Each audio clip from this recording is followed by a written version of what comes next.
In the previous lesson, we looked at levels as it related to an adjustment layer, and we looked at masks. Understand that relates to any adjustment that you do. Levels, curves, photo filter, doesn't matter. They all work and function the same way non-destructively. Let's create another levels adjustment. Let's talk a little bit more specifically about exactly what levels is and what it does. Let's go ahead and click right there and bring it out. What you are looking at right here is called a histogram. Now, a histogram is historical information on this image based on the brightness of the pixels. It's an X-ray. It's a fingerprint. No two images would ever have the same histogram. Now, it relates like this. Every one of the pixels in this image, and there are zillions of pixels in this image. This is a 12 megapixel image, so I guess it's not zillions, it's millions. But there's a lot of little tiny bricks that make up that wall. Each brick to the computer is simply a number. And one of the numbers is how bright the color is. And that number is from, as you can see right here, 0 to 255. So this is an Excel spreadsheet, bar chart, whatever you want to call it. Every one of those pixels has a number from 0 to 255. If the pixel's number is 0, it would be black. If it's 255, it would be pure white. Now, we're working in RGB. You can actually separate the channels. We'll talk about that in the next lesson. But while we're in RGB, you're kind of getting a sense of the brightness levels of the pixels and where they are. How many black going into the midtones, going into the lights. And it spikes out right here because of that. So you're looking at an image, and let's say this pixel right here that I'm pointing to, let's say that pixel is a 128. That would be a middle brightness pixel. That's exactly the middle between 0 and 255.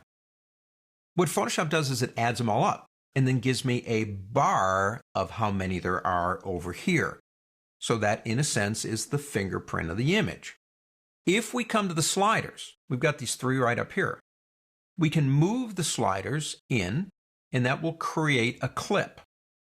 Now, what are you doing when you move them in from the left and the right? You're saying to the computer, "Computer, I want you to throw away everything from this point that way and everything from this point that way and stretch what's left out to the dynamic range of 0 to 255. So you're changing literally the dynamic range of the image when you do that.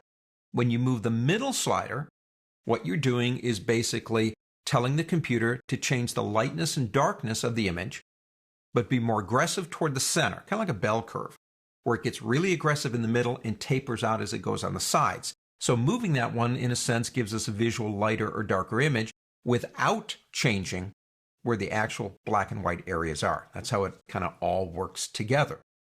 But what I really want to know here is I really want to know where I'm losing information. I mean, I know I'm losing it if I move that in, but where exactly in the image is it going black or going white?